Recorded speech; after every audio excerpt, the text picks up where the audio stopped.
Aujourd'hui, sur Mélodie d'Azur, on se retrouve avec Yves Gézenberger qui nous propose un livre de recettes sur la canicule. Bonjour Yves. Bonjour. Vous sortez ce livre aux éditions du Sud-Ouest. Alors bon, qu'est-ce qui vous a donné envie d'écrire un livre de recettes pour les temps de canicule? Je crois que l'idée vous est venue il y a un an. Oui, c'est ça, précisément, il y a un an, un jour où justement il faisait extrêmement chaud. J'avais prévu depuis un certain temps d'inviter des amis ce soir-là.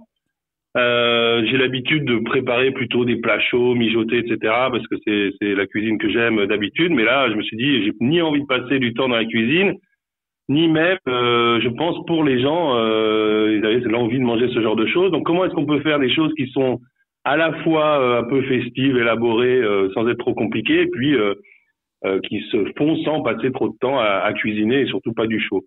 Donc en fait, je voulais renouveler un peu le côté salade, melon, jambon qu'on connaît tous, en apportant des trucs un peu plus originaux et dans une optique de d'invitation. Alors ensuite, quand j'ai commencé à compiler les idées que j'avais, j'ai aussi fait des choses qui sont plus simples pour disons tous les jours et en famille, quoi. Et oui, puis vous nous proposez des apéros, vous nous proposez des entrées, des amuse-bouches, des entrées, des salades. Attendez, là je vais derrière, voilà, des plats et bien sûr fromage et des desserts. Bref, toutes ces recettes se passent presque de cuisson. C'était une contrainte ou un plaisir d'imaginer tout ça? Parce que quand même l'été, même s'il fait chaud, une bonne grillade, ça fait du bien, non?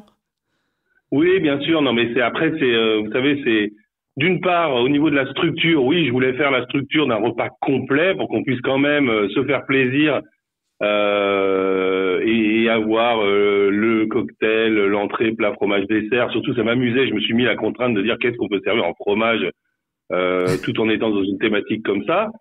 En fait, je pense que, vous savez, on dit de la contrainte naît la créativité. Donc, c'est un peu en se mettant des obstacles qu'on trouve des idées un peu plus originales. Mais après, je suis d'accord avec vous, hein, il y a rien de meilleur qu'un barbecue. Donc, le but, c'était aussi d'avoir un thème qui permette de rassembler des recettes sous une Bien thématique sûr. qui intéresse les gens. Mais je suis pas Et, contre une bonne grillade. et le sashimi, alors vous nous parlez de sashimi de pastèque qu'on a pu goûter ici à la radio ou le tartare à la coréenne. Bon, c'est des recettes originales. Comment elles vous sont venues ces idées? Vous avez tâtonné? Vous avez vous-même fait le marmiton? Comment on crée un livre de recettes spéciales canicule? Alors, pour ce qui est du sashimi de pastèque, c'est une idée que j'ai vue dans un restaurant un petit peu un petit peu branché qui proposait ça, mais j'ai dû tâtonner pour retrouver un peu ce goût qui m'avait impressionné. C'est pas un goût qui est censé reproduire celui du sashimi original, mais c'est très bon. Voilà, donc Ok. ça c'est Et toujours rafraîchissant peut-être aussi. ouais, c'est ça, et surprenant. Moi j'aime bien aussi être surpris quand je goûte quelque chose. On se dit bon, on peut imaginer quel goût ça aura, mais là c'est quand même difficile d'imaginer. Et ensuite, d'une façon générale, le tartare à la coréenne, c'est quelque chose aussi que j'avais goûté en voyageant en Asie et que j'ai essayé de reproduire. Alors là, j'avais fait un peu des recherches sur Internet pour trouver des recettes et j'ai tâtonné pour trouver un compromis, ou disons un assemblage qui me paraissait idéal et adapté à nos goûts à nous. Et Et oui, avec les ingrédients qu'on trouve en France aussi, quoi. Donc c'est des exactement. souvenirs de voyage, c'est un certain nombre d'influences. Mais comme le coq-flow, tiens, une des dernières recettes, je me dis, il nous met dans ce livre de canicule la vraie recette du Coca-Cola, comme il le servait au début du siècle dernier, il paraît, non?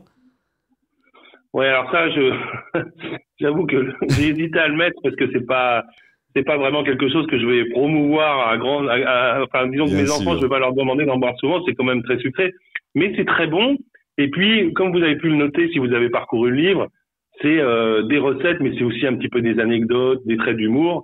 Et là, ça me semblait amusant Oui. de finir, sachant que c'est une fausse fin, il y a une recette bonus après le coq float, par cette chose qui paraît une hérésie à certains, mais qui, quand on la goûte, est vraiment agréable. Et je l'ai noté d'ailleurs, dans ce livre, vous essayez de nous mettre une ambiance particulière. C'est à la fois un guide pratique, un moment amusant, et puis il y a aussi de nombreuses petites phrases rigolotes. C'est pour motiver les gens, vos lecteurs, à créer ces recettes? C'est surtout pour les motiver à lire le livre. Enfin, j'ai des retours de gens qui disent qu'ils sont pas très intéressés par les livres de recettes et qui ont pris plaisir à parcourir ce livre grâce aux petites touches d'humour. C'est comme il y a des accords mets-vins, certains globalement sont sérieux, mais il y a des accords qui sont un peu plus disons moins conventionnels parce que c'est amusant. Alors on peut tout prendre au sérieux, les recettes sont faites pour être exécutées telles quelles, etc. Donc mais avec un ton qui fait que c'est facile à lire et agréable, même pour des gens qui sont un peu moins là-dedans. Je trouve qu'aujourd'hui, on est dans une époque où si vous cherchez une recette particulière, bon, il y a tellement d'offres sur Internet, qu'il faut se poser la question de qu'est-ce qui rend un livre de cuisine agréable. Il y a les photos, il y a et puis il y a le ton, voilà. Et donc j'ai essayé d'apporter ça, peut-être en tant qu'écrivain non déclaré, ouais, on va dire. Là, je tombe sur la ratafouille off pochée et je sers ça avec quoi? Et vous écrivez, si c'est le début du mois et qu'il vous reste des sous, un Clos Canarelli rosé de Corse. Voilà, c'est avec humour que vous nous proposez. Le Clos Canarelli, c'est vraiment délicieux, mais bon, ils le savent et beaucoup de gens le savent, donc il n'est pas donné. Voilà, donc c'est pour ça que je me permets une petite pique. Une trentaine de recettes. Bon, allez, on va se quitter sur peut-être un conseil. Est-ce que vous avez un petit conseil pour survivre à la canicule en mangeant frais? Quelle est la recette dans toutes ces recettes, la trame commune? Ah c'est toujours la fraîcheur et la rapidité d'exécution, mais je vais finir, si vous voulez, par un conseil. En fait, c'est quelque chose que j'ai découvert après avoir fini ce livre, donc c'est une recette qui sera sûrement dans Canicule 2 s'il y en a un, mais comme ça se vend bien... j'espère sortir un deuxième tome, puisque là il y a un bon succès en librairie.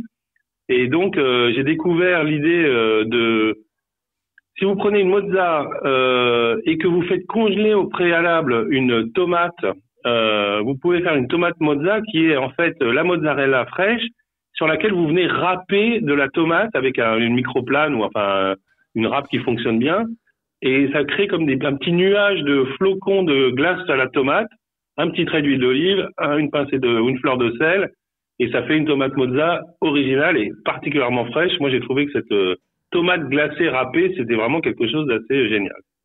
Voilà, une recette, une granité de tomates que nous propose Yves Gessenberger. Canicule, recette fraîcheur pour un temps chaud, c'est aux éditions du Sud-Ouest. Merci Yves de ces conseils, et puis à très bientôt, peut-être pour le tome 2. Écoutez, merci à vous de m'avoir reçu et excellente continuation à tous. À très bientôt. À bientôt.